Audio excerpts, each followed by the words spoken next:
যে রাজা পরীক্ষিত আমাদের জন্য বস্ত্র দান করে, অন্ন দান করে, কাষ্ঠ দান করে, গৃহ নির্মাণ করেছে, রাস্তাঘাট তৈরি করে দিয়েছে, পুকুর খনন করে দিয়েছে, সুরক্ষা দান করে, সেই রাজা পরীক্ষিত আমার কাছে জল চাইতে এসেছিলেন। আমি ধ্যানে বসেছিলাম, শুনতে পাইনি, তাই তিনি আমার গলায় মৃত সর্প ঝুলিয়ে দিয়েছে। তাই রাজা যদি একটু অপরাধ করেছে, তার জন্য তুই তাকে অভিশাপ দিলি, তার মৃত্যু হবে। যা যা রাজার কাছে গিয়ে তোর অভিশাপ ফিরিয়ে তুই রাজার কাছে ক্ষমা চেয়ে আয়। ছেলে বললেন, বাবা আমি এটাও প্রতিজ্ঞা করেছি আমি তার মুখ দেখব না। আর তুমি বলছো অভিশাপ ফিরিয়ে নেওয়া। বাবা অভিশাপ একবার মুখ থেকে বেরিয়ে গেলে তাকে আর ফিরিয়ে নেওয়া যায় না বাবা। তাহলে যা যা রাজাকে জানিয়ে দে, অন্তত তিনি জানুক যে তার 7 দিনের মধ্যে মৃত্যু হবে। বাবা আমি তো যেতে পারবো না, আপনি আপনার শিষ্য গৌর মুখকে পাঠিয়ে দেন। শিষ্যকে পাঠাচ্ছেন রাজাকে জানানোর জন্য। রাজা তো জানে না, কিন্তু আপনারা যারা এতক্ষণ বসে কীর্তন শুনছেন একটু ভেবে বলুন বাবা, এক গ্লাস জলের জন্য রাজা পরীক্ষিত ঋষির গলায় মৃত সর্প ঝুলিয়ে দেবে, এতটা অধার্মিক, এতটা উদ্ধত রাজা পরীক্ষিত নন। তিনি অর্জুনের নাতি, ভগবান যাকে রক্ষা করতে পেটের ভেতরে গিয়েছিলেন, তিনি সামান্য জলের জন্য ঋষির গলায় মরা সাপটা ঝুলিয়ে দিলেন, বললেন না। তাহলে কেন তার রাগ হলো, কেন তার ক্রোধ হলো ঋষির ওপরে? একটু মনে করে দেখুন, কলিকে 5 নম্বর জায়গাটা দিয়েছিল পাপ সোনা। আর পাপী লোক যে সোনাটা ব্যবহার করে, সেই সোনাটা যদি কোনো ভদ্রলোক পরে, ওই ভদ্রলোককে কলি আক্রমণ করবে। তার জলজান্ত প্রমাণ হচ্ছে রাজা পরীক্ষিত আজকে যে মাথায় মুকুটটা দিয়েছে, ওই মুকুটটা হচ্ছে পাপী রাজা জরাসন্ধের মাথার মুকুট। জরাসন্ধের মাথার মুকুট। পাপী রাজা হচ্ছে জরাসন্ধ। তিনি যখন হেরে গেলেন তখন মুকুটটা ভগবান কৃষ্ণকে দিলেন, ভগবান সেই মুকুটটা ভীমকে দিলেন, আর ভীম সেই মুকুটটা ওই সিন্ধুকে রেখে দিলেন। আর আজকে রাজা পরীক্ষিত ভুল করে ওই সিন্ধুক থেকে মুকুটটা তুলে তিনি যেই জরাসন্ধের মুকুট মাথায় দিল, কলি অমনি রাজা পরীক্ষিতের মাথায় চেপে গেল। পরীক্ষিতের মাথায় চেপে গেল। আর যখনই মাথায় চেপে গেল, ওরি বল, যখনই কলি চাপলো, তখনই কলি যখন আপনাকে আক্রমণ করবে, তখন কোনো ভক্তকে দেখলে আপনার শ্রদ্ধা হবে না। তুলসীর মালা দেখলে আপনার মনে হবে ওটা একটা কাঠের মালা। তিলক দেখলে আপনার টোন কাটতে ইচ্ছে করবে। কলি আপনাকে আক্রমণ করেছে তাই। রাজা পরীক্ষিত বাড়িতে এসে যেই মুকুটটা মাথা থেকে খুলেছে, কলি যেই নেমে গেছে, অমনি রাজা এইবার নিজেকে অনুতাপ করছে, বলি হায় হায় আমি কি করিলাম, হায় হায় আমি কি করিলাম, হায় হায় আমি কি করিলাম। আমি সাধুর চরণে অপরাধী হলাম, হায় হায় আমি কি করিলাম, আমি সাধুর চরণে অপরাধী হলাম, হায় হায় আমি কি করিলাম, সাধুর চরণে অপরাধী হলাম, হায় হায় আমি কি করিলাম। আমি কি করলাম? এক গ্লাস জলের জন্য ঋষির গলায় মরা সাপ ঝুলিয়ে দিলাম, নিজেকে ধিক্কার জানাচ্ছে। আমার শাস্তি হওয়া দরকার, আমার কঠোরতম শাস্তি হওয়া দরকার। আর পেছন থেকে গৌরমুখ বলে উঠলেন, মহারাজ পরীক্ষিত কি? কে? আমি মহারাজ, আমার নাম গৌরমুখ, আমাকে আপনি চিনবেন না, কিন্তু আমার গুরুদেব যার গলায় আপনি মরা সাপটা ঝুলিয়ে দিয়ে এসেছেন। রাজা পরীক্ষিত চমকে উঠলেন। গৌরমুখ বললেন, মহারাজ আপনার ভয় নেই, আমার গুরুদেব আপনাকে ক্ষমা করে দিয়েছে, কিন্তু গুরুপুত্র আপনাকে অভিশাপ দিয়েছে। অভিশাপ দিয়েছে যেই বলেছে রাজা পরীক্ষিতের কি আনন্দ বলুন না। বলুন না কি অভিশাপ দিয়েছে, বলুন না। গৌরমুখ বললেন, যে অভিশাপ দিয়েছে এটা শুনলে আপনার পায়ের মাটি পা থেকে সরে যাবে। তবু বলুন না। শুনলে আপনার মাথা কাজ করবে না, তবু বলুন না। শুনলে আপনার রাত্রির ঘুম উড়ে যাবে, তবু বলুন না। বলুন না আমাকে কি অভিশাপ দিয়েছে। আপনার 7 দিনের মধ্যে তক্ষক দংশনে মৃত্যু হবে। বলি আনন্দ আর ধরে না রে, আনন্দ আর ধরে না রে, আনন্দ আর ধরে না রে, ও যে অভিশাপের কথা শুনে আনন্দ আর ধরে না রে, অভিশাপের কথা শুনে আনন্দ আর ধরে না রে, অভিশাপের কথা শুনে আনন্দ আর ধরে না রে, অভিশাপের কথা শুনে আনন্দ আর ধরে না রে, আনন্দ আর ধরে না রে। আনন্দে তিনি লাফিয়ে উঠলেন যে অন্তত আমি জানতে তো পেরেছি আমার মৃত্যু হবে। রাজা পরীক্ষিত যে কাপড় পরেছিলেন, যে অবস্থায় ছিলেন সেই অবস্থায় ঘর থেকে বেরিয়ে গেলেন। সময় নেই, সময় নেই। যাকে দেখতে পাচ্ছে তাকেই জিজ্ঞাসা করছে, আমি 7 দিনের মধ্যে মারা যাব, আমার কি কর্তব্য? কেউ বলছে আপনি যজ্ঞ করুন, কেউ বলছে তপস্যা করুন, কেউ বলছে ধ্যান করুন, কেউ বলছে পুজো করুন। রাজা পরীক্ষিত ছুটতে ছুটতে দেখা হয়ে গেল কার সঙ্গে? না দেবর্ষি নারদের সঙ্গে। তাকে জিজ্ঞাসা করতেই তিনি বললেন, যজ্ঞ করবার আপনার সময় নেই, যজ্ঞের আয়োজন করতেই 15 দিন লেগে যাবে, আপনার 7 দিন মাত্র হাতে সময়। ধ্যান করতে গেলে, আপনার মনটাকেই কন্ট্রোল করতে গেলে কত বছর সময় লেগে যাবে, ধ্যান করারও সময় নেই।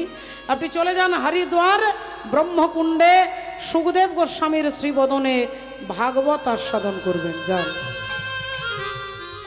রাজা পরীক্ষিত দেবর্ষি নারদকে প্রণাম করে ছুটতে ছুটতে যাচ্ছেন আজকে শুকতলি, যেখানে রাজা পরীক্ষিত সুখদেব গোস্বামীর কাছে ভাগবত তত্ত্ব শুনছেন। সাপের ছোবলের মৃত্যু হবে, যেখানে সাপের বেশি ভয়, চারিদিকে জঙ্গল, গাছপালা, ঝোপঝাড়, পাশেই গঙ্গা। তিনি না দিলেন কোনো বেড়া, না নিজেকে প্রোটেকশন করবার জন্য কোনো 2টো লোক রাখলেন, না কোনো কর্মচারী রাখলেন। সহজ বিশ্বাস। এই বিশ্বাস আর ভরসা যদি ভগবানের চরণে আপনার না থাকে, ভগবান ততক্ষণ আপনাকে সুরক্ষা দিতে পারবে না। বাবা, আপনি ডিপেন্ড করছেন আমার স্বামী আছে, ছেলে আছে, আমার বাবা আছে, আপনি নির্ভর অন্যের উপরে করছেন। আর যতক্ষণ পর্যন্ত ভগবানের উপরে আপনার ভরসা সম্পূর্ণ না হবে, ততক্ষণ ভগবত আপনাকে চমৎকারিতা কৃপা দেখাতে পারবে না। বাবা, রাজা পরীক্ষিত সাপের ছোবলে, সাপের যার ভয়, সেইখানটাতেই বসলেন। সেখানে কোনো বেড়া দেওয়া নেই যে আমাকে সাপ এসে ছোবল মারবে, সাপ যাতে না ছোবল মারে তার জন্য তিনি লোহা দিয়ে চাতির দিক মুড়ে দিয়েছেন, না, তিনি বসেছেন একবার নির্বিকার চিত্তে, অবিচল চিত্তে তিনি বসেছেন। সুখদেব গোস্বামীর মুখ থেকে ভগবত তত্ত্ব কথা শুনবেন, যে তত্ত্ব স্বর্গমর্ত পাতালে একমাত্র শিব ঠাকুর ছাড়া এ তত্ত্ব কেউ জানে না। বল, শিব ঠাকুর ছাড়া এ তত্ত্ব কেউ জানে না। তাহলে শিব যদি তত্ত্ব না বলে, তাহলে জীব জানতে পারবে না। তাহলে শিবের মুখ থেকে তত্ত্ব বার করতে হবে, কিন্তু বাবা ভোলেনাথের মুখ থেকে তত্ত্ব বার করা এত সোজা নয়। দেবর্ষি নারদকে দেবতারা ধরেছে। নারদ মুনি দেখলেন যে মামার মুখ থেকে তত্ত্ব বার করতে গেলে মামা আর মামির মধ্যে ঝগড়া লাগাতে হয়। একদিন দেবর্ষি নারদ, এদিকে বাবা ভোলেনাথ শ্মশানে বসে সাধনায় বসেছেন, আর এদিকে নারদ মুনি এসে মামাকে চিৎকার করে ডাকছে, ও মামা, মামা গো। হ্যাঁ, ও মামিমা তুমি? মামা কোথায় গো? মামা কোথায়? মামা শ্মশানে। ও মামিমা, তাহলে তোমরা ভালো আছো তো? তাহলে ঠিক আছে, এখন আমি চললাম। হ্যাঁ, না না না না না না, বসবো না, না মিষ্টি খাবো না। আরে বাবা, তুমি বুঝতে চাইছো না মামিমা, আমি কোনো ফ্যামিলি বাড়িতে যাই না। না না, ফ্যামিলির মধ্যে ভালোবাসা, ফ্যামিলির মধ্যে বিশ্বাস, ফ্যামিলির মধ্যে কোনো সরলতা বলে কিছু নেই।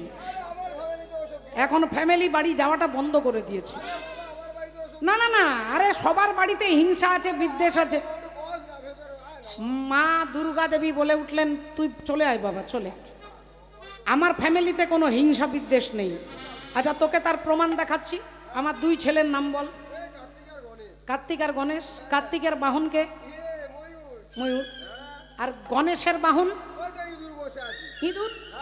তাহলে ইঁদুর আর ময়ূর এই জড়জগতে তারা শত্রুর সম্পর্ক, কিন্তু আমার ফ্যামিলিতে দেখ দুজন পাশাপাশি বসে আছে, তাহলে হিংসে নেই।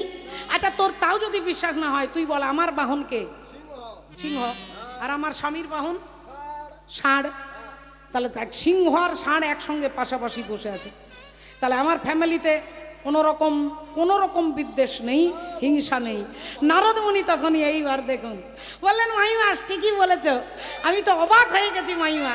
আচ্ছা মামিমা, মামাকে একটু আগে দেখে এলাম শ্মশানে 108টা নারীর মুন্ড মাঝখানে রেখে কি করে গো? 108টা নারীর মাথা যেই বলেছে উনি মা দুর্গা বলে উঠলেন, খবরদার আমার স্বামী সম্পর্কে একটা বাজে কথা বলবি না। অমনি দেবর্ষী নারদ বললেন, মামিমা আমি জানি তুমি বিশ্বাস করবে না, তা মামা যদি আসে মামাকে জিজ্ঞাসা করো, আমি যদি মিথ্যে কথা বলছি শুধু আমার নামটা বলে দিও না, নইলে পেছনে ষাঁড় ছেড়ে দেবে। আর এই ঝগড়া লাগিয়ে দিয়ে নারদ মুনি বেরিয়ে গেছে। এদিকে আধ ঘন্টা পরে বাবা ভোলেনাথ শ্মশান থেকে আসছে। তিনি মনের আনন্দে আসছেন, রাধে রাধে। এসেই দরজাটা ঠকঠক করছে, দরজা ঠকঠক করছে। আর যেই দরজা ঠকঠক করছে, মা দুর্গাকে ডাকছে, বলি ও দুর্গে। মা দুর্গা মুখটা কিরকম করছে আমার দিকে না দেখলে বুঝতে পারবেন না। বলি ও কার্তিকের মা। আধ ঘন্টা পরে দরজাটা খুলে উল্টো দিকে তাকিয়ে আছে। বাবা ভোলেনাথ কি করে বুঝবে কাঁধে হাত দিয়েছে মাগো। আর যেই কাঁধে হাত দিয়েছে মনে হচ্ছে 440 ভোল্টেজের কারেন্টে হাত দিয়ে দিয়েছে। খবরদার বলছি, তুমি আমাকে ছোবে না। বাবা ভোলেনাথ বললেন, হঠাৎ করে এত ভোল্টেজ বেড়ে গেল কেন? কি হয়েছে? কি হয়েছে মানে তুমি শ্মশানে 108টা নারীর মুন্ড মাঝখানে রেখে কি করো? কি করো তুমি? বাবা ভোলেনাথ বললেন, বুঝতে পেরে গেছি, আমার ঘরেও মিডিয়া এসেছিল। এ পুরো মিডিয়ার কেস, এ নারদের কেস। তা নারদ বলেছে, কে বলেছে তোমার জানার দরকার নেই, তুমি 108টা নারীর মুন্ড মাঝখানে রেখে কি করো? ভোলেনাথ বললেন, ওই 108টা মাথা ওগুলো অন্য কোনো নারীর নয়, সবগুলো তোমার মাথা। আমাকে পাওয়ার জন্য তুমি 108 বার দেহত্যাগ করেছিলে, সেই মাথাগুলোকে আমি মাঝখানে রেখে আজও পর্যন্ত ভজন সাধন করি। মা দুর্গা জিভ বার করে বলে উঠলো, দেখেছো স্বামী, হতচ্ছাড়া নারদের জন্য তোমার আমার ডিভোর্স হচ্ছিল। তা বলি, হ্যাঁ গো স্বামী, আমি এতবার মরলাম, তুমি একবারও মরলে না কেন? তুমি এমন কি অমৃত খেয়েছো যে তুমি অমরনাথ হয়ে বসে আছো? বাবা ভোলেনাথ বললেন, অন্য কিছু খাইনি, রাধা গোবিন্দের প্রেমের তত্ত্ব যে জানে তার কখনো লয় হয় না। যেই বলেছে উনি মা দুর্গা বললেন, তাহলে সেই তত্ত্ব আমাকে বলতে হবে। পেঁচে পড়ে গেছে, এবার বলতে হবে, বলে দিয়েছে। এখন বাবা ভোলেনাথ বলছে, তাহলে চলো ওই গাছের তলায় বলবো, আমি চোখ বন্ধ করে বলবো, তুমি যে শুনবে, তুমি যে ঘুমোবে না তার গ্যারেন্টি কিছু আছে? তুমি তো ঘুমিয়েও যেতে পারো। মা দুর্গা দেবী বললেন, আপনার কোনো চিন্তা নেই, আপনি চোখ বন্ধ করে বলবেন, আমি উলুধ্বনি দেবো, হরিধ্বনি দেবো, আপনি বুঝতে পারবেন আমি জেগে আছি। এখন বাবা ভোলেনাথ চোখ বন্ধ করে তত্ত্ব কথা বলছেন। আর যে গাছের তলায় বলছে, সেই গাছের ডালে একটা পচে যাওয়া শুক পাখির ডিম নষ্ট হয়ে গেছে, গলে গেছে। কিন্তু বাবার মুখ থেকে তত্ত্ব কথা শুনে পাখিটা প্রাণ ফিরে পেয়েছে। তিনি মা দুর্গার পাশে বসে তিনিও উলুধ্বনি শিখে গেছে। আজও পর্যন্ত টিয়া পাখি, তোতা পাখি আপনার বাড়িতে রেখে আপনি যা বলাবেন সে বলতে পারবে। এটা তখনের আশীর্বাদ। সেই তোতা পাখি বা মা দুর্গার পাশে বসে উলুধ্বনি তিনিও দিচ্ছে, মাও দিচ্ছে। আর বাবা এদিকে তত্ত্ব কথা বলছে, ও ভেবে মরি রে, ও ভেবে মরি রে, মরি রে, মরি রে, তিন গর্ভে, তিন গর্ভে, তিন গর্ভে আছে এক ছেলে। ও ভেবে মরি রে, ও ভেবে মরি রে, মরি রে, মরি রে, তিন গর্ভে, তিন গর্ভে, তিন গর্ভে আছে এক ছেলে। ও ছেলে সবাইকে কয় ও ছেলে সবাইকে কয় মনের কথা, ছেলে সবাইকে কয় মনের কথা, আমায় কয় না প্রাণ খুলে। বলি আমায় কয় না প্রাণ খুলে। তিন গর্ভে আছে এক ছেলে। ও ভেবে মরি রে, ও ভেবে মরি রে, মরি রে, মরি রে। তিন গর্ভে আছে এক ছেলে, তিন গর্ভে আছে এক ছেলে। ও স্বামী, মাথা গন্ডগোল হয়ে গেছে। তিন গর্ভে আছে এক ছেলে, তিনটে মায়ের পেটে একটা ছেলে। আপনি উল্টোটা বলছেন। আপনি বলুন একটা গর্ভে তিনটে ছেলে, এটা মেনে নেওয়া যায়, কিন্তু তিনটে মায়ের পেটে একটা ছেলে এটা কখনো হয়? বাবা ভোলেনাথ বললেন এটাই হয়। তাহলে সেই তিনজন নারীকে বলে এক ইড়া, এক পিঙ্গলা, এক সুষুম্না।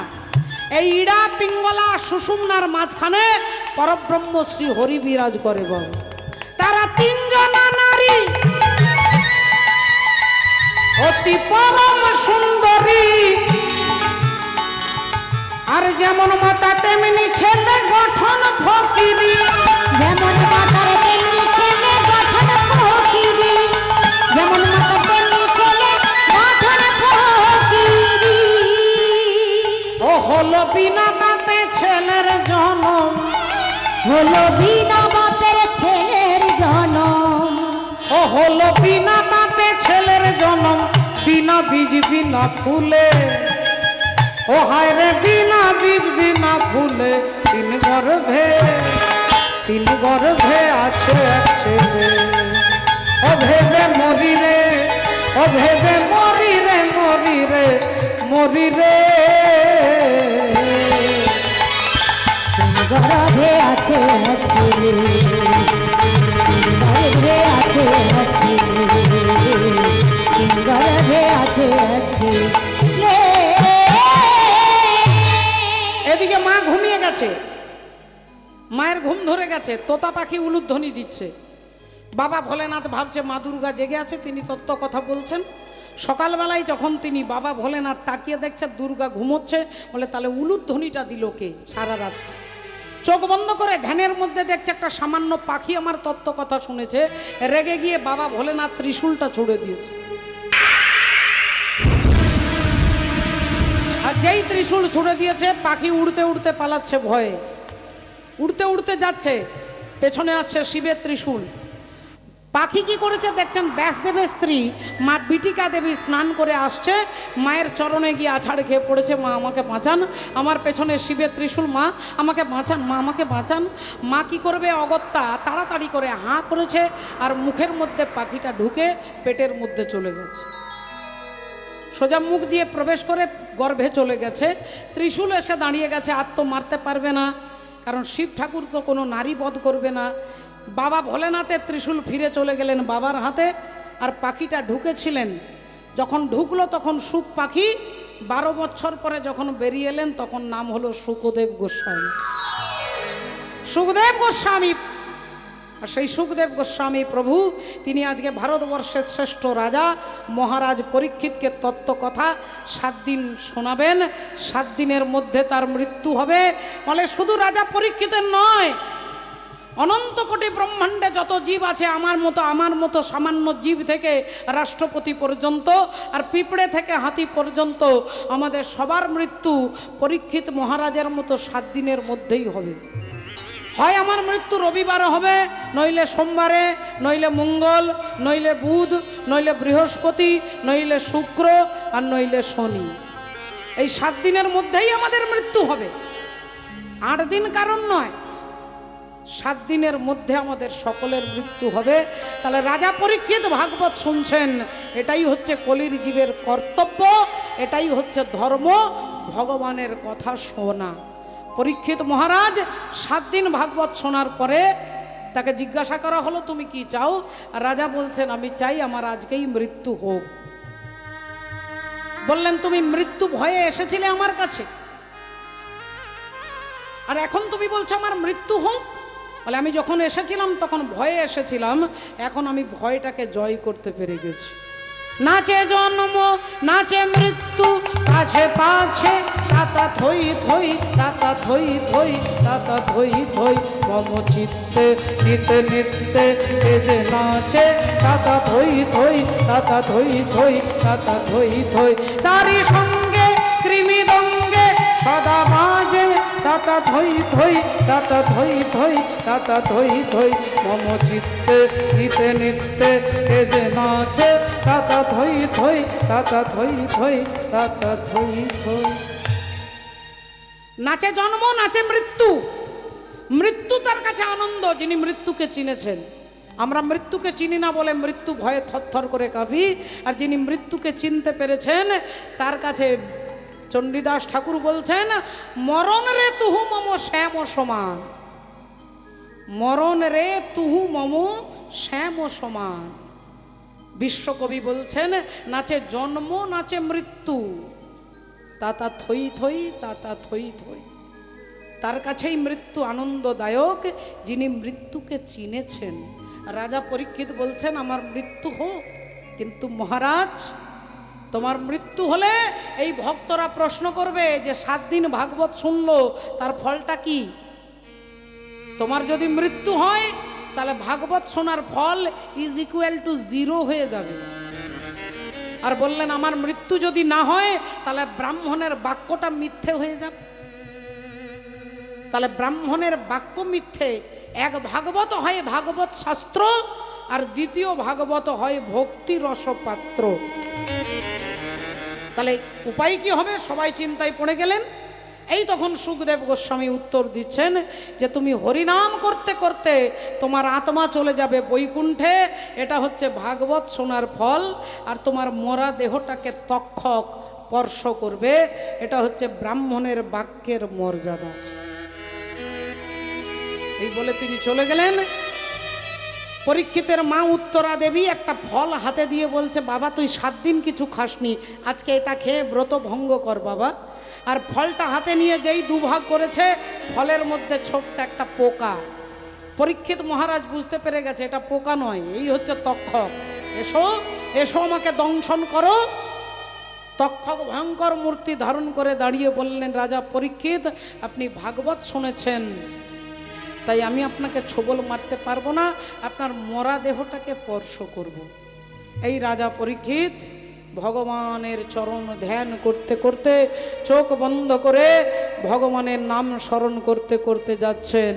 হরে কৃষ্ণ হরে কৃষ্ণ হরে কৃষ্ণ কৃষ্ণ কৃষ্ণ হরে হরে হরে হরে হরে রাম হরে রাম হরে রাম রাম রাম হরে রাম রাম হরে হরে।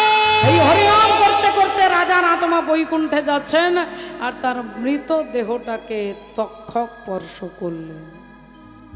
মম জীবন যৌবন মম অখিল ভুবন তুমি ভরিবে সৌরভে নিশীথিনী সম তুমি রবে নীরবে হৃদয়ে মম তুমি রবে নীরবে নিবিড় নিভৃত পূর্ণিমা নিশীথিনী সম তুমি রবে নীরবে।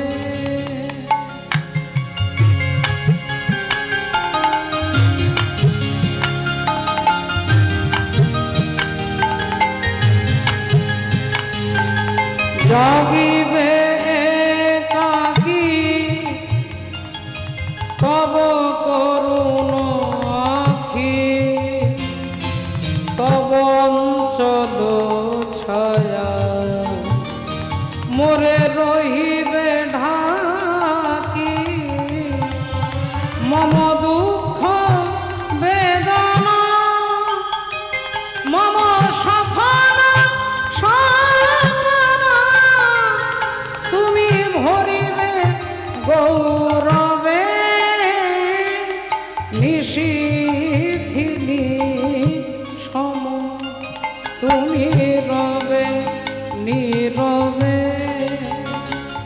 হৃদয়ে মম তুমি রবে নীরবে, নিবিড় নিভৃত পূর্ণিমা। মহারাজ পরীক্ষিত বৈকুণ্ঠে তিনি ভগবানকে দর্শন করছেন। আজকে আমরা ভক্ত ভগবানের মিলনে একবার হাত তুলে সবাই মিলে বলবো হরে কৃষ্ণ হরে কৃষ্ণ, হরে কৃষ্ণ হরে কৃষ্ণ কৃষ্ণ, কৃষ্ণ কৃষ্ণ কৃষ্ণ, হরে হরে হরে হরে, হরে রাম হরে রাম, হরে রাম হরে রাম, রাম রাম রাম, হরে হরে হরে। হরে। ওগো ভক্ত আর ভগবানের মিলন হইল। ভক্ত আর ভগবানের মিলন। ষাঁড় বলে উঠলেন মহারাজ আমি ধর্ম, আমি ধর্ম, আমার চারটে পা, তপস্যা দয়া শৌচ সত্য। তপস্যা দয়া শৌচ আর সত্য, এই চারটে পায়ের মধ্যে তিনটে পা এই কালো লোকটা ভেঙে দিয়েছে। মানে এই কলিযুগের তিনটে জিনিস দেখতে পাবেন না। আপনাদের মতো রাত্রি জেগে কীর্তন শুনবে এরকম মানসিকতা সবার নেই বাবা, সবার নেই। রাধে রাধে। এটা তপস্যা, ভগবানকে পাওয়ার জন্য তপস্যা কলির মানুষ করতে পারবে না। ঘন্টার পর ঘন্টা, 10 ঘন্টা 14 ঘন্টা 18 ঘন্টা মোবাইল নিয়ে, হাতে মোবাইল নিয়ে সারাক্ষণ মোবাইল দেখতে পারবে, কিন্তু বাবা ঠাকুর 10 মিনিট ভগবানের নাম করতে পারবে না। কলির মানুষ ভগবানের জন্য তপস্যা করতে পারবে না। দয়া, কলির মানুষের যে দয়াটা কমে গেছে আপনারা প্রতি পদক্ষেপে নিজেরা উপলব্ধি করছেন। শৌচ মানে পবিত্রতা, না আছে বাইরের পবিত্রতা, না আছে ভেতরের পবিত্রতা। এই তিনটে পা ভেঙে দিয়েছে, শুধু একটা পা রেখে দিয়েছে।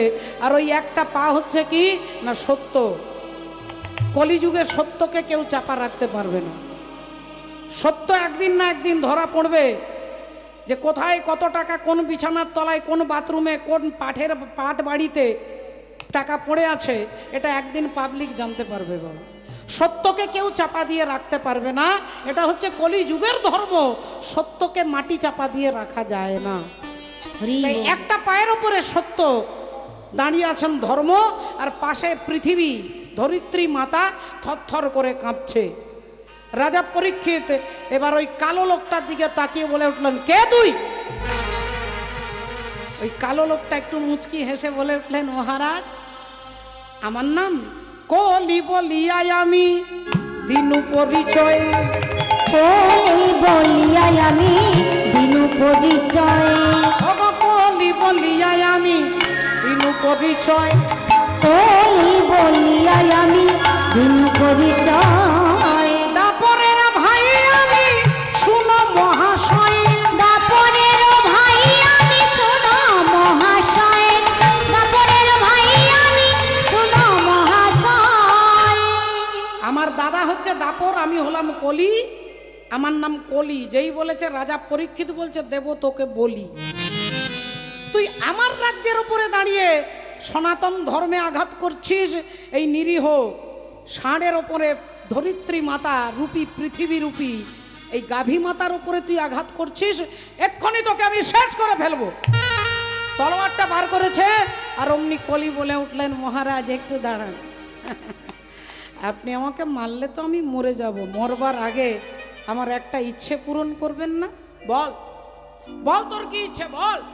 বললেন, মহারাজ আমার খুব জানতে ইচ্ছে করছে আপনার বাবা কজন? আপনার বাবা কজন?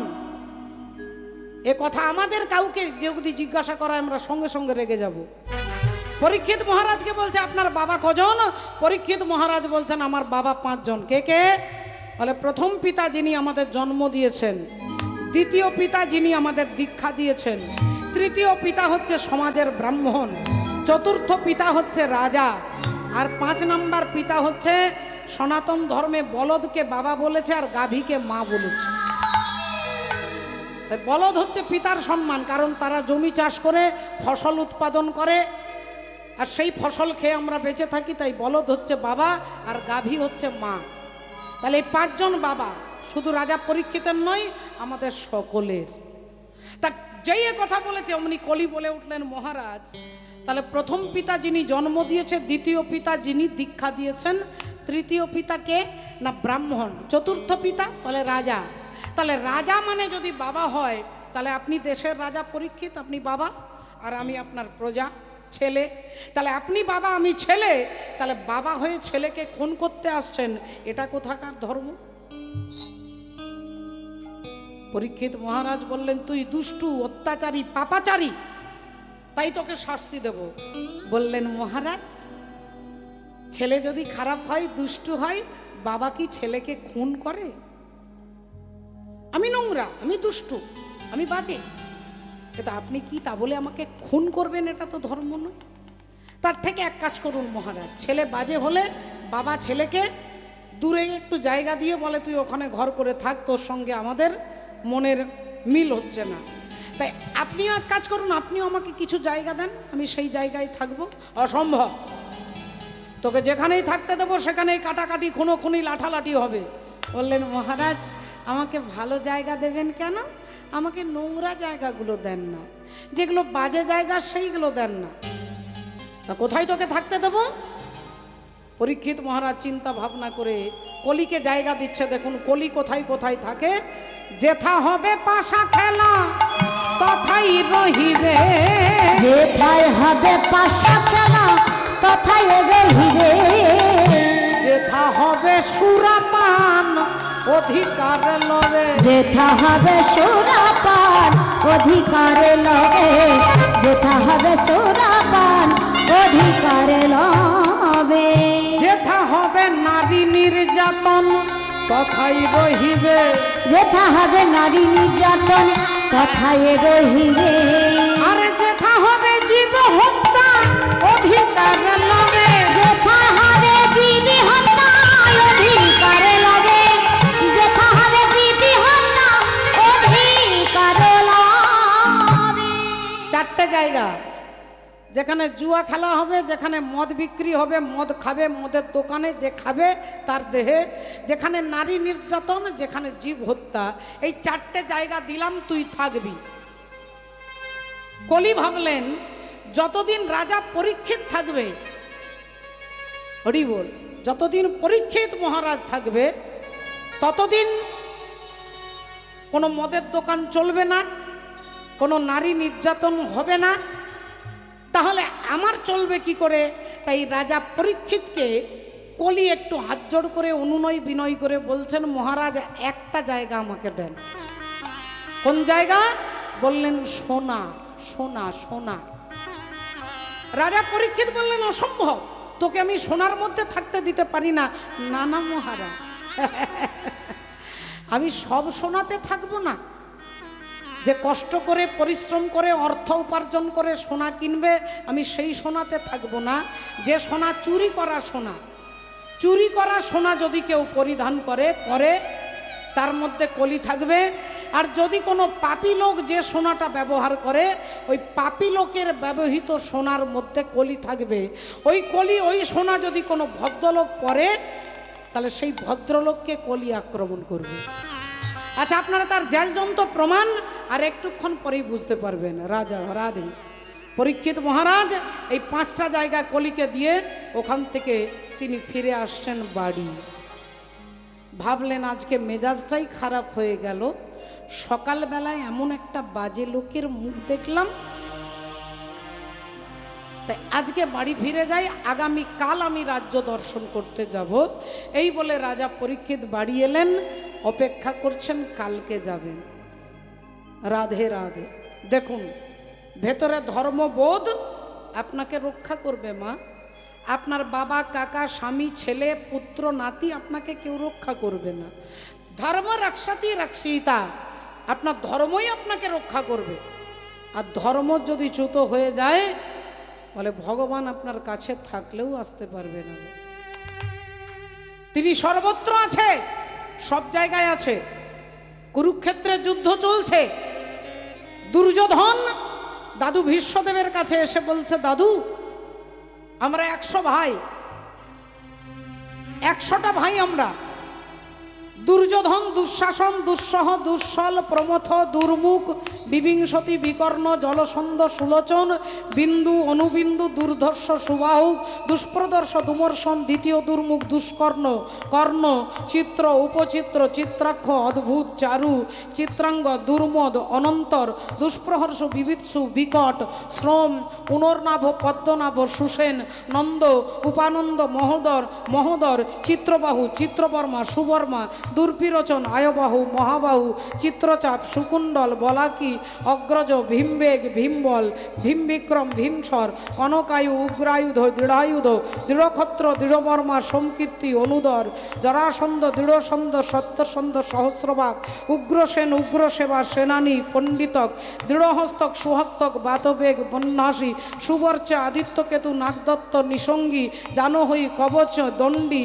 দণ্ডধর, অনুগ্রহ, উগ্র, অলুলভ, অভয়, রৌদ্রবর্মা, বিরাবী, সুদীর্ঘলোচন, বুড়রু, কনকাণ্ড, কুণ্ডক, চিত্রক, মহারথ। এই আমরা 100টা ভাই, কিন্তু কুরুক্ষেত্রের যুদ্ধে আমার মনে হচ্ছে তুমি পঞ্চপাণ্ডবের পক্ষে রয়েছ, তোমার মন আছে ওই দিকে, কিন্তু তুমি আছো, তোমার বডিটা আছে আমাদের দিকে। তা দাদু, তোমার বাবা রাজা শান্তনু তোমাকে ইচ্ছামৃত্যু আশীর্বাদ দিয়ে গিয়েছিলেন, তোমার ইচ্ছা মৃত্যু হবে। তা দাদু, আজকে তুমিও আমাকে একটা সেই আশীর্বাদ দাও না, একটা ভালো দেখে আশীর্বাদ করো না, যেন কুরুক্ষেত্রের যুদ্ধে জয়লাভ করতে পারি। এ কথা যেই বলেছে দাদু ভীষ্মদেব বললেন, ঠিক আছে, শোনো নাতি দুর্যোধন, আমি তোমাকে ডাইরেক্ট আশীর্বাদ দেব না, আমি তোমার স্ত্রী ভানুমতিকে আশীর্বাদ দেব। আজ রাত্রি ভোরবেলায় 3:15 সময় তুমি তোমার স্ত্রী ভানুমতিকে আমার ঘরে পাঠিয়ে দেবে। দুর্যোধন আনন্দে বেরিয়ে চলে গেলেন, দেখলেন স্ত্রীকে পাঠিয়ে দেব, স্ত্রী আমার স্ত্রীর মাথায় হাত রেখে দাদু আশীর্বাদ দেবে। এই আনন্দে তিনি এসে ভানুমতিকে বলছে, শোনো ভানুমতি, আজ ভোর 3:15 সময় তুমি রেডি হয়ে থাকবে, তোমাকে দাদুর ঘরে নিয়ে যাব। আর এদিকে রাত্রিবেলায় পঞ্চপাণ্ডব সেবা করতে বসেছেন, দ্রৌপদী খেতে দিচ্ছেন। এমন সময় যুধিষ্ঠির মহারাজ ভাই সহদেবকে বলছেন, ভাই দেখ তো, তুই তো বিরাট বড় জ্যোতিষ, তা দেখ তো গণনা করে আগামী কালকের যুদ্ধের ফলাফলটা কি হবে। অমনি সহদেব কি করছেন, জ্যোতিষ গণনা করে উত্তর দিচ্ছেন, আগামী কালকের যুদ্ধে আমরা পঞ্চপাণ্ডব 5 ভাই মারা যাব। আমরা আগামী কালকে মারা যাব, এটাই হচ্ছে গণনা, নির্ভুল উত্তর। কালকে আমাদের মৃত্যু নিশ্চিত। দ্রৌপদী খেতে দিচ্ছিলেন, হাতা খুন্তি সব ফেলে দিয়ে কাঁদতে কাঁদতে ছুটতে ছুটতে যাচ্ছে গোবিন্দের কাছে। ওরে কৃষ্ণ রে, ওরে কৃষ্ণ রে, না না এ হতে পারে না। কৃষ্ণ কৃষ্ণ, ওরে কৃষ্ণ, কি ব্যাপার, কি হয়েছে কৃষ্ণ? আগামী কালকের যুদ্ধে আমার 5 জন স্বামী মারা যাবে, আমার স্বামী মারা যাবে, আপনার দাদা যুধিষ্ঠির মারা যাবে, আপনার বন্ধু অর্জুন মারা যাবে, সবাই মারা যাবে কালকে। কৃষ্ণ, ভগবান একটু মুচকি হাসলেন। দ্রৌপদী বললেন, তুমি হাসছো? কালকে তোমার পিসির ছেলেরা সবাই মারা যাবে আর তুমি হাসছো? কালকে তোমার বন্ধু সখা অর্জুন মারা যাবে, তুমি হাসছো? কালকে তোমার দাদা যুধিষ্ঠির মারা যাবে, তুমি হাসছো? কালকে ধর্মের পরাজয় হবে, তুমি হাসছো? কালকে সত্য মাটির তলায় চাপা পড়বে, তুমি হাসছো? ভগবান বললেন, জন্ম যার হয়েছে মৃত্যু তার হবে। যার জন্ম হয়েছে তার মৃত্যু হবে, এটাই তো সত্য। তা তোমার স্বামী পঞ্চপাণ্ডব কালকে না মরলেও 100 বছর পরে তো মরবে, তাহলে মৃত্যু তো সত্য। ভগবান যেই হাসছে, দ্রৌপদী বললেন, চোখের জল মুছে বলছে, আমি বুঝতে পেরেছি তুমি নিষ্ঠুর, তোমার হৃদয় পাথর হয়ে গেছে, পাষাণ। চরণে আছাড় খেয়ে দ্রৌপদী কাঁদছেন, ভগবান পিঠে হাত বুলিয়ে বলছেন, ওঠো দ্রৌপদী ওঠো। তুমি কি চাও বলো? বলে কালকে জানো আমি বিধবা না হই তার ব্যবস্থা তোমাকে করতে হবে। আগামী কাল যেন আমি বিধবা না হই তার ব্যবস্থা করতে হবে। ভগবান বললেন, দ্রৌপদী আমি তোমাকে কথা দিচ্ছি আগামী কাল তুমি বিধবা হবে না, আগামী কাল তুমি বিধবা হবে না। দ্রৌপদী চোখের জল মুছে নিয়ে হাসছেন, আর যেই হাসছেন ভগবান বললেন, কালকে তুমি বিধবা হবে না, এক কাজ করো তুমি আজকে রাত্রেই সুইসাইড করো, তুমি আত্মহত্যা করো। আজকে আত্মহত্যা করলে কালকে আর তোমাকে বিধবা হতে হবে না। দ্রৌপদীর ভেতরে খুব কথাটা লেগেছে, বললেন তাহলে আমি আজকে মরবো, তোমার সামনেই মরবো। চিতা তৈরি হলো, চিতার মধ্যে আগুন জ্বলছে, দ্রৌপদী ঝাঁপ দিতে যাচ্ছে। ভগবান নিজের উত্তরীয়টা তার হাতে ধরিয়ে বলছে, মরবে তো ভালো কথা, মরতে তো সবাইকে হবে, তুমি আমার উত্তরীয়টা ধরো, ধরে আগুনটাকে 7 বার পরিক্রমণ করো, পরিক্রমণ করার পরে যে আগুনে ঝাঁপ দিয়ে দেবে।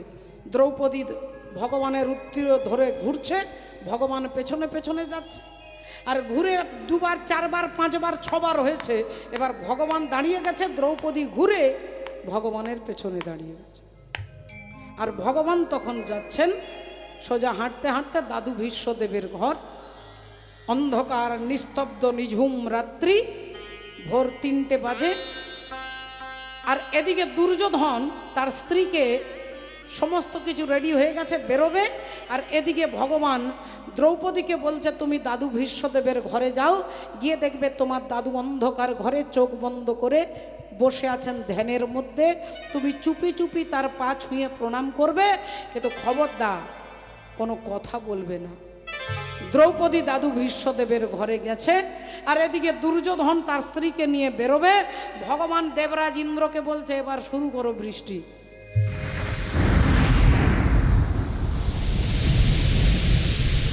বৃষ্টি শুরু করো, ঝমঝম করে বৃষ্টি পড়ছে, মুষলধারে ঝড় বৃষ্টি হচ্ছে। দুর্যোধন তার স্ত্রীকে বলে দিলেন, এক কাজ করো, একটু দাঁড়িয়ে যাও, এখন যেতে হবে না, 1 ঘন্টা পরে যাবে, বৃষ্টি থেমে গেলে যাবে। দাদু আশীর্বাদ করবে তো, 1 ঘন্টা পরে যাবে। দুর্যোধন সময়ের গুরুত্বটা বুঝলো না। সময়ের গুরুত্ব যিনি না বোঝে, একদিন সময় তাকে গুরুত্ব দেয় না। বলো হরি বল। একদিন সময় তাকে গুরুত্ব দেবে না। রাধে রাধে, হরি বল। তাই দুর্যোধন এদিকে দাঁড়িয়ে গেল, আর দ্রৌপদী দাদু ভীষ্মদেবের ঘরে গিয়ে পা ছুঁয়ে প্রণাম করেছে। দাদু ভাবছে তাহলে দুর্যোধনের স্ত্রী এসেছে। দুর্যোধনের স্ত্রী মনে করে দ্রৌপদীর মাথায় হাত রেখে আশীর্বাদ করে বলছে, অখণ্ড সৌভাগ্যবতী ভব, অখণ্ড সৌভাগ্যবতী ভব, মানে তোমার সিথির সিঁদুর অক্ষয় অমর হবে। তার মানে তুমি বিধবা হবে না, তোমার সিথির সিঁদুর অক্ষয় অমর হবে। দ্রৌপদী একজন আগুন থেকে উৎপন্না, তিনি জানে সিঁদুরের গুরুত্ব কি। আপনারা মায়েরা হরি বল, এখনো পর্যন্ত একটু টাউনের দিকে এগিয়ে যাবেন, মায়েদের বিয়ে হলে সিঁদুর পরে না মা, যদি সিঁদুর পরে মা বাঁকুড়া রোড ছেড়ে দিয়ে মা বর্ধমান রোডে সিঁদুর পরে। তাই দাদু ভীষ্মদেবের আশীর্বাদ দেখে দ্রৌপদী বলে উঠলেন, দাদু গো তবে যেন তাই হয়। আর যেই বলেছে তাই হয়, ভীষ্মদেব তাকিয়ে বলছে, দ্রৌপদী তুমি এসেছো কেন? তোমার তো আসার কথা না, তোমাকে তো আমি ডাকিনি। তুমি কি করে জানলে আমার ঘরের দরজা খোলা থাকবে? তুমি কি করে জানলে এই টাইমে আসতে হবে? তুমি কি করে জানলে আমি এই ঘরের মধ্যে বসে থাকবো? দ্রৌপদী ভয় পেয়ে গেছে। ও দাদু, আমি কিছু জানি না, আমি কিছু জানি না, আমি কিছু জানি না, আমি কিছু জানি না, আমি কিছু জানি না, ওই আমি কিছু জানি না। দাদু আমি কিছু জানি না। তাহলে কে জানে? বলে আরেকজন জানে গো, আমি কিছু জানি না, আরেকজন জানে গো, আমি কিছু জানি না, আরেকজন জানে ও গো, আমি কিছু জানি না গো, আরেকজন জানে গো, জানি না গো, আরেকজন ও গো, আমি কিছু জানি না গো, আরেকজন জানে, আমি কিছু জানি না গো, আমি কিছু জানি না, আমি কিছু জানি না, আমি কিছু জানি না। তাহলে কোথায় সে? যে জানে সে কোথায়? বলে তোমার ঘরের দরজার বাইরে দাঁড়িয়ে আছে। বিশ্বদেব পাগলের মতো ছুটছে, আর ছুটতে ছুটতে এসে দরজার কাছে দাঁড়িয়ে দেখলে, যোগী যারে যোগে পায় না, ঋষি যারে ধ্যানে পাই না, অনন্ত কোটি জীব যাকে পাওয়ার জন্য সাধনা করে, সেই পরব্রহ্ম হরি দাঁড়িয়ে আছেন। বিশ্বদেবে কেঁদে কেঁদে চরণ দুটো ধরে বলছে, ঠাকুর এই রাত্রিবেলায় তুমি আমার জন্য জেগে আছো, এই রাত্রিবেলায় তুমি এতটা পথ অতিক্রম করে এসেছো, এই রাত্রিবেলায় তুমি খালি পায়ে আমার জন্য হেঁটেছো, তুমি এতটা রাস্তা আসতে পারলে, তুমি কেন আমার ঘরের ভেতরে এলে না? ঘরের ভেতরে কেন এলে না? ভগবান ভগবান বিশ্বদেবের চরণ মুছাইয়ে দিয়ে, দুই হাত দিয়ে চোখ মুছিয়ে দিয়ে বলছে, বিশ্বদেব তুমি অমন করে কেঁদো না, কেঁদো না। আমি তোমার ঘরের দরজায় দাঁড়িয়েছি তোমাকে ব্যথা দেওয়ার জন্য নয়, তোমাকে দুঃখ দেওয়ার জন্য নয়। তোমার ঘরের দরজার বাইরে দাঁড়িয়ে অনন্ত কোটি জীবকে দেখিয়ে দিলাম, শুধু একা তোমার ঘরের দরজার বাইরে নয়, এই অনন্ত কোটি ব্রহ্মাণ্ডে যত জীব আছে আমি সবার ঘরের দরজার বাইরে দাঁড়িয়ে থাকি, কিন্তু আমি ভেতরে যাই না কেন? আমাকে ডাকার মতো কেউ ডাকে না, আমাকে ডাকার মতো কেউ ডাকে না, আমায় ডাকার মতো কেউ ডাকে, আমাকে ডাকার মতো কেউ ডাকে না।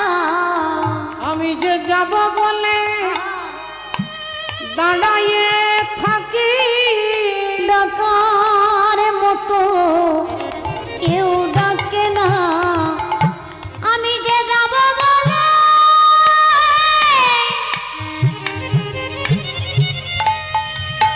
আমি দাঁড়াইয়ে থাকি, আমায় ডাকার মতো কেউ ডাকে না। আমি যাব বলে দাঁড়াইয়ে থাকি, আমায় ডাকার মতো কেউ ডাকে না, আমি যে যাব বলে দাঁড়ায়ে থাকি, আমায় ডাকার মতো কেউ ডাকে না, যাব বলে দাঁড়ায়ে থাকি, ডাকার মতো কেউ ডাকে না, যাব বলে দাঁড়ায়ে থাকি, ডাকার মতো কেউ ডাকে না, যাব বলে দাঁড়ায়ে থাকি, ডাকার মতো কেউ ডাকে না। তাহলে তিনি অনন্ত কোটি ব্রহ্মাণ্ডের প্রতিটি ঘরের দরজার বাইরে দাঁড়িয়ে থাকেন। তিনি কার ঘরের ভেতরে যাই বলে? যিনি ভগবানকে ডাকতে পারে। তাহলে আজকে সেই মহারাজ পরীক্ষিত সকাল সকাল স্নান করে তিলকান্নিক সেবা করে তিনি যেই বেরিয়ে যাচ্ছেন, অমনি ঘরে দরজার কোণে একটা লোহার সিন্ধুক দেখতে পেলেন। আর সিন্ধুকটা দেখে পরীক্ষিত মহারাজের মনে হলো, আচ্ছা এই সিন্ধুকের ভেতরে কি আছে একটু দেখি তো। যেই সিন্ধুকের দরজাটা খুলেছে, অমনি দেখলেন ভেতরে একটা সোনার মুকুট, অপূর্ব সুন্দর ডিজাইনের একটা মুকুট, তাতে হিরে মণি মাণিক্য দিয়ে বসানো ডিজাইনের অপূর্ব সুন্দর মুকুটটা দেখে বাঁ হাত দিয়ে মুকুটটা তুলে নিলেন, আর ডান হাতে একটা কাপড় দিয়ে মুছে নিলেন। আর যেই মুছে দিয়েছে ধুলোবালি পরিষ্কার হয়ে গেছে, চকচক চকচক করছে। রাজা পরীক্ষিতের খুব ভালো লেগেছে। তিনি নিজের মাথার মুকুটটাকে খুলে আর ওই মুকুটটা মাথায় দিয়ে ঘোড়ার পিঠে চেপে রাজ্য দর্শন করতে যাচ্ছে। ঘোড়ার পিঠে চেপে রাজ্য দর্শন করতে যাচ্ছে ভক্তিমতী মায়ের। এখন তিনি ঘোড়ার পিঠে চেপে রাজ্য দর্শন করতে যাচ্ছেন। ঘোড়া টকবক টকবক করে ছুটছে। এক রাধা এক মীরা दोनों ने शाम को चाहा, अंतर क्या दोनों की चाह में बोलो, एक प्रेम दीवानी एक दरस दीवानी, एक प्रेम दीवानी एक दरस दीवानी।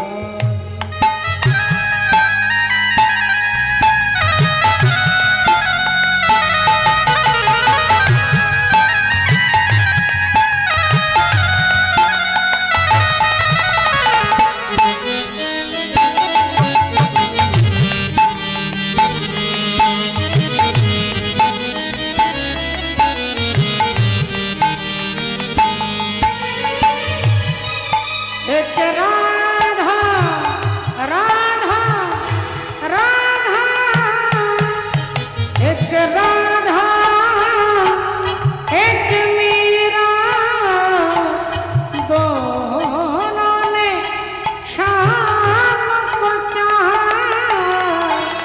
अंतर है क्या दोनों की चाह में बोलो, एक प्रेम दीवानी एक दरस दीवानी, एक प्रेम दीवानी एक दरस दीवानी।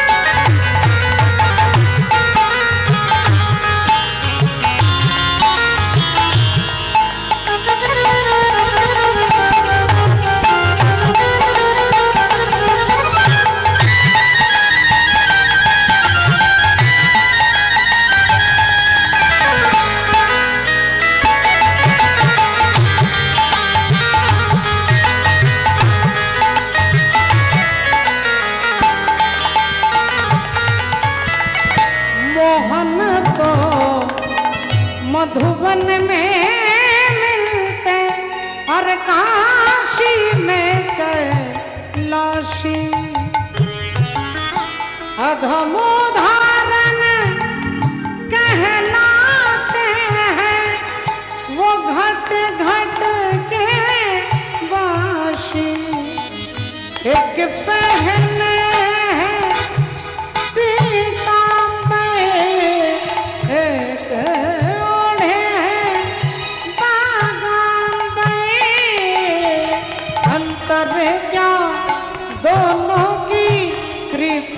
बोलो, एक सूरत लुभानी एक मूरत लुभानी, एक सूरत लुभानी एक मूरत लुभानी। एक राधा एक मीरा, दोनों ने शाम को चाहा। अंतर क्या दोनों की चाह में बोलो, एक प्रेम दीवानी एक दरस दीवानी, एक प्रेम दीवानी एक दरस दीवानी, एक प्रेम दीवानी एक दरस दीवानी। পরীক্ষিত মহারাজ যাচ্ছেন সোনার মুকুট মাথায় দিয়ে, কিছু দূর যেতে যেতে না যেতেই তিনি নিজেই চিৎকার করছে, জল কে আছো, একটু জল দাও, একটু জল, কে আছো, শুনছো?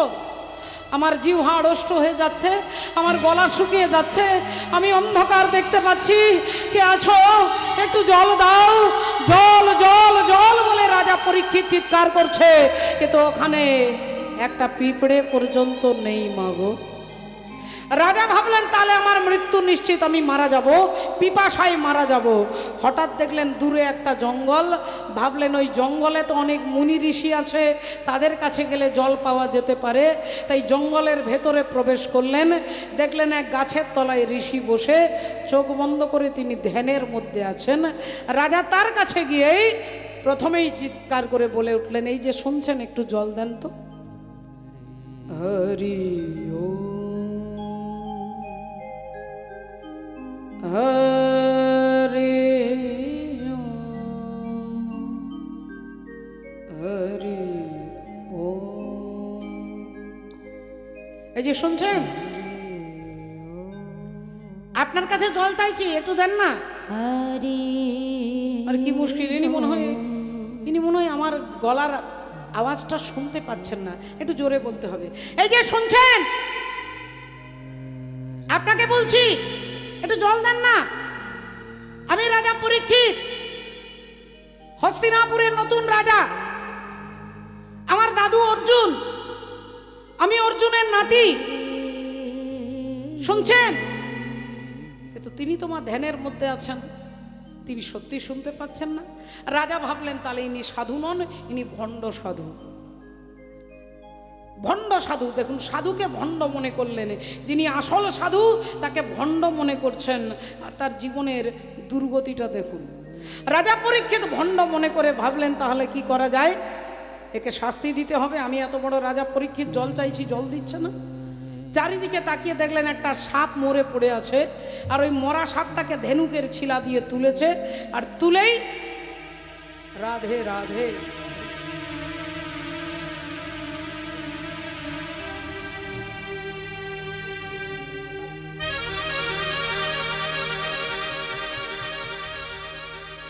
ধেনুকের ছিলা দিয়ে মৃত সর্পটাকে তুলে ভাবলেন এই ঋষির গলায় ঝুলিয়ে দেব, যখন ধ্যান ভাঙবে তখন বুঝতে পারবে আমি জল চেয়েছিলাম, জল দেয়।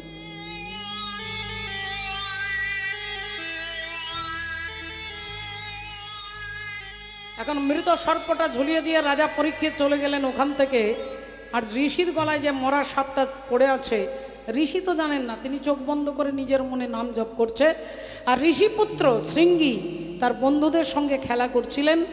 এমন সময় এক বন্ধু তাকে দেখিয়ে দিচ্ছে, দেখ দেখ তোর বাবার গলায় একটা মরা সাপ। অমনি শৃঙ্গি ছুটে এসে দেখছে তার বাবার গলায় সাপ, সাপের মুখটাকে টিপে ধরে।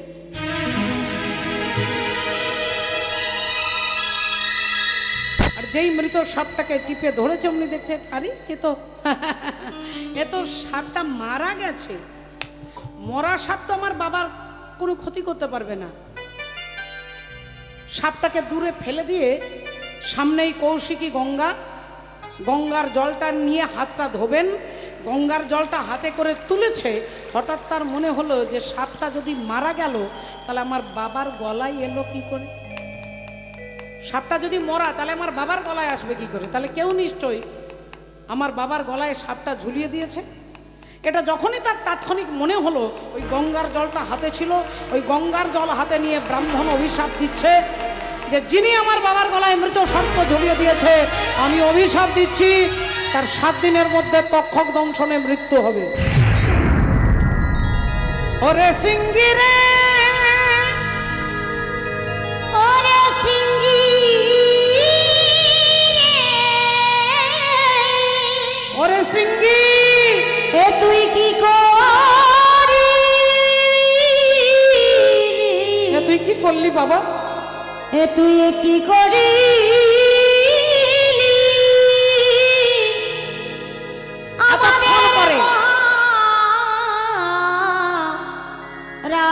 এতক্ষণ পরে শ্রমিক ঋষির ধ্যান ভঙ্গ হয়েছে, তিনি ছুটে এসেছে, ছেলের মুখে হাত চাপা দিচ্ছে।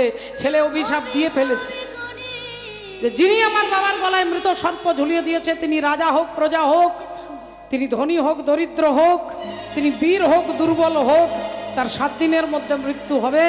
বাবা বলে উঠলেন, ওরে মূর্খ বালক, মুখ রাগি নাই, তিনি করুণা করে নেমে আসছেন। মা, কোন ভাগ্যে কোন জীবের শ্রদ্ধা যদি হয় তবে তো সেই জীবে সাধু সঙ্গ করয়। সাধু সঙ্গ হইতে হয় শ্রবণ কীর্তন, আর কীর্তন হইতে হয় জীবের অনর্থ নিবর্তন। হরি হরি বল। এই যে আপনারা কীর্তন শুনতে এসেছেন, আমরা যে সবাই আজকে এখানে একত্রিত হয়েছি ভগবানের চরণ প্রান্তে, এটা আমাদের গৌর গোবিন্দের ভক্তের গুরুদেবের কৃপা ছাড়া এটা সম্ভব নয় বাবা। আপনি ইচ্ছে করলেই হরিবাসরে আসতে পারবেন না, আপনি জোর করে আপনার বলপূর্বক আপনি কীর্তন শুনতে আসতে পারবেন না যতক্ষণ ভগবান আপনাকে করুণা না করেন। ভক্তিমতী মায়েরা, ভগবান বললেন যারা আমাকে চাই আমি তাকে চাই, আর যারা আমাকে না চাই আমি তাকে না চাই। ভগবানকে ভালোবাসা মানে যদি কেউ ভাবেন আমার একতলা বিল্ডিংটা চারতলা হয়ে যাবে, এটা ভগবত প্রীতি নয় বাবা। আপনারা দেখছেন টিভিতে, সোশ্যাল মিডিয়াতে, এখন তো হাতে হাতে মোবাইল। দেখুন সিনেমার হিরো হিরোইন যারা, তারা আত্মহত্যা করছে, কেউ ডিপ্রেশনে চলে যাচ্ছে। তাদের না আছে টাকার অভাব, না আছে বন্ধু বান্ধবীর অভাব, না আছে আড্ডা দেবার অভাব, তথাপিও তারা ভেতরে একটা অভাব বোধ করছে। হরি বল। আর সেই অভাব বোধটা কি? তার ডিপ্রেশনে যাচ্ছে কেন, হতাশায় যাচ্ছে কেন? এর মূল কারণটাই হচ্ছে যে ভগবানের থেকে যখনই জীব দূরে চলে যাবে,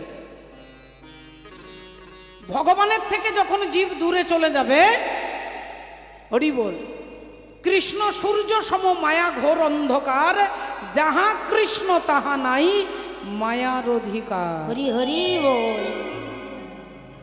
ভগবানকে যদি মনে করেন যে ভালোবাসলে আমার চারতলা বিল্ডিং হবে, আর ভালো না বাসলে মনে হয় টিনের চাল হবে, না।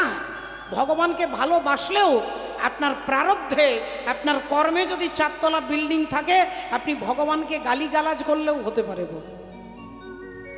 ভগবানকে যদি গালিগালাজ করেন, ভগবানকে যদি আদৌ বিশ্বাস না করেন, আপনার চারতলা বিল্ডিং হতে পারে, আপনার ছেলের চাকরি হতে পারে। কারণ ওটা আপনার প্রারব্ধ, ওটা আপনার কোনো জন্মের সুকৃতির ফলে আপনার বাড়ি হয়েছে, আপনার গাড়ি হয়েছে, আপনার ছেলের চাকরি হয়েছে। এটা ভগবত কৃপা নয়। ভগবত কৃপার ফল হচ্ছে আপনার ভেতরে আনন্দ। আপনাকে কেউ জিজ্ঞাসা করলে আপনি বলতে পারবেন না আমি মোটামুটি আছি, আপনি বলবেন আমি আনন্দে আছি। হরি বল, রাধে রাধে। একজন ভদ্রলোক এসেছেন, যে সময় মা সারদা দেবী রান্না করছিলেন, তিনি এসে বললেন, মাগো, আমার এই কামনা বাসনা, হিংসা, লোভ, লালসা, যার জ্বালায় আমি জ্বলে পুড়ে মরছি, ভেতরে আনন্দ এক ফোঁটাও আনন্দ নেই, এই কামনা বাসনার জন্য। এই কামনা বাসনা আমার কবে যাবে, কতদিনে যাবে? মা রান্না করছিলেন খুন্তিতে করে, তখন তো উনুনে রান্না, উনুনে কাঠের জাল, ঘুঁটের জাল দিয়ে, কয়লার জাল দিয়ে রান্না করা। তা এক খুন্তিতে করে এক খুন্তি ছাই উনুন থেকে নিয়ে আর বাইরে বার করে রাখলেন। ভদ্রলোক বললেন, মা বুঝতে পারলাম না, আমি প্রশ্ন করলাম, আপনি কোনো উত্তর দিলেন না, শুধু এই ছাইটা বাইরে বার করে রাখলেন। বললেন, যেদিন তোর দেহটা পুড়ে ছাই হবে, হয়ে যাবে, সেই দিন এই কামনা বাসনা যাবে। আর নইলে, বলে নইলে যেদিন অহংকারটাকে পুড়িয়ে ছাই করতে পারবি, সেই দিন তোর জীবনে আনন্দ আসবে। যেদিন আমাদের ভেতরের অহংকার, এই অহংকার যেদিন পুড়ে ছাই হবে, কি করে হবে? আপনি চেষ্টা করবেন, পদ্ধতি অবলম্বন করবেন, ব্যায়াম করবেন, প্রাণায়াম করবেন, বললেন না।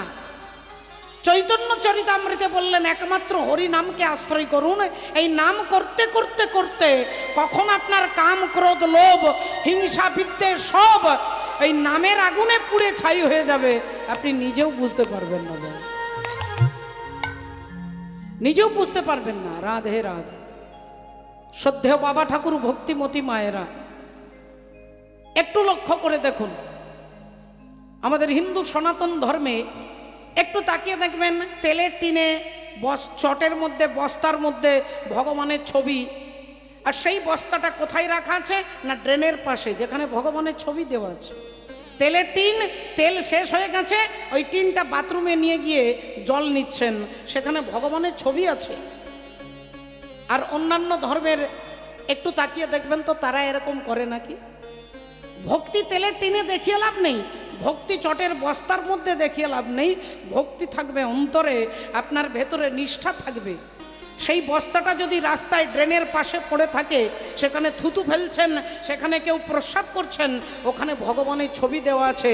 ধূপের প্যাকেটের মধ্যে ভগবানের ছবি, ধূপ শেষ হয়ে গেছে, ধূপ গিয়ে নর্দমায় ফেলে দিলেন, নর্দমায় কুকুর প্রস্রাব করছে, মানুষ থুতু ফেলছে, সেখানে ভগবানের ছবিটা পড়ে আছে। এটা আগে উপলব্ধি করতে হবে, এটা আগে বুঝতে হবে যে আমার কর্তব্য কি। যেদিন এই বোধটা ভেতরে আসবে, সেদিন জানবেন আপনি ধর্মকে উপলব্ধি করতে পারছেন। সাধু সঙ্গ সর্বশাস্ত্রে কয় লবমাত্র সাধু সঙ্গ জীবের সর্বসিদ্ধি হয়। হরি বল। কুরুক্ষেত্রে যুদ্ধ হয়ে গেছে, যুদ্ধে জিতে গেছে অর্জুন।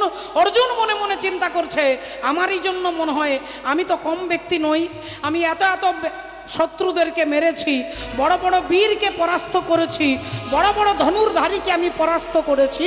এই নিজের প্রশংসা নিজেই করতে করতে আসছে, মনে মনে উপলব্ধি করছে যে আমার তো একটা বিরাট বড় ট্যালেন্ট। এই নিজের প্রশংসা নিজেই করতে করতে আসছে। হঠাৎ এমন সময় ভগবান রথটা দাঁড় করিয়ে বললেন, অর্জুন তুমি ঘরের ভেতরে চলে যাও, রথ থেকে নেমে ঘরে চলে যাও। আর যেই বলেছে অর্জুনের মনে হলো যে গাড়ির ড্রাইভার হলে তুমি আর গাড়ির মালিক হমার আমি, এই রথটার মালিক আমি আর রথের ড্রাইভার তুমি, তাহলে তুমি আগে রথ থেকে নামবে তারপরে আমি নামবো, কারণ আমি গাড়ির মালিক, আমি আগে নামবো কেন? তুমি ড্রাইভার, তুমি আগে নামবে। তাই অর্জুন বলে ফেললেন, কৃষ্ণ আগে তুমি নামো তারপরে আমি নামবো। ভগবান বললেন, অর্জুন আমি তোমাকে বলছি তুমি আগে নেমে যাও তারপরে আমি নামবো। অর্জুন আবার বলছে, না না তুমি আগে নামবে তারপরে আমি নামবো। ভগবান বললেন, দেখো অর্জুন আগে তুমি নামো তারপরে আমি নামবো। অর্জুন বললেন, আরে বাবা বললাম তো তুমি আগে নামবে তারপরে আমি নামবো। অর্জুন বলে তুমি আগে আর ভগবান বলে তুমি আগে। এই দুজনের মধ্যে তর্ক হচ্ছে। এমন সময় পেছন থেকে দাদা যুধিষ্ঠির চিৎকার করে উঠেছে, অর্জুন কৃষ্ণ যখন তোমাকে নেমে যেতে বলছে তখন তুমি আগে নামবে, তুমি নামার পরে কৃষ্ণ নামবে। দাদা বলে দিয়েছে, দাদার উপরে কথা বলা যাবে না, দাদার উপরে তর্ক করা যাবে না। মনে একটু রাগ হলো, মনে একটু বিরক্ত হলো। অর্জুন রথ থেকে নেমে গটগট করে হেঁটে ঘরের দিকে হেঁটে যাচ্ছে। সেই সময় রাস্তায় অনেকে হাঁটা চলা করছে, কেউ দাঁড়িয়ে আছে, কেউ বসে আছে, কেউ হাঁটছে, কেউ ছুটছে। আর অর্জুন নেমে গটগট করে নেমে এক পা ঘরের ভেতরে এক পা বাইরে। ভগবান রথ থেকে নেমে তিনি 3 পা এগিয়ে গেছে। আর হঠাৎ করে অর্জুন শুনতে পেলেন একটা বোম ব্লাস্টিং হয়ে গেল। হঠাৎ করে যেন একটা বোম ব্লাস্টিং, বোমা ফাটলো। চমকে গেলেন। রাস্তায় যারা হাঁটছিল তারা দাঁড়িয়ে গেছে, যারা বসেছিল তারা উঠে গেছে, যারা ছুটছিলেন তারা থমকে দাঁড়িয়ে গেছে।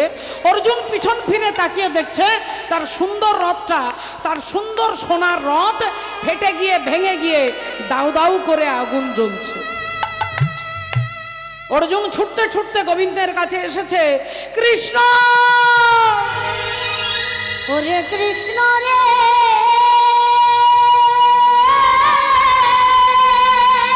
কৃষ্ণ কৃষ্ণ এ কি হলো? আমার রথটা ভেঙে গেল কেন? আমার রথটা ফেটে গেল কেন?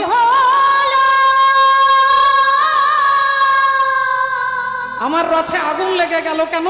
ভগবান মুচকি হাসছেন, অর্জুন কাঁদছেন, জিজ্ঞাসা করছে আমার রথ ভেঙে গেল কেন? আমার রথ ফেটে গেল কেন? আমার রথে আগুন ধরে গেল কেন? ভগবান মুচকি হেসে অর্জুনের দিকে তাকিয়ে বললেন, অর্জুন তুমি যাদেরকে যুদ্ধে পরাস্ত করেছ, হারিয়েছ, তারা কম ব্যক্তিত্ব নন। দ্রোণাচার্য, কৃপাচার্য, বড় বড় বীর, তাদের একটা ঘাতক শক্তি,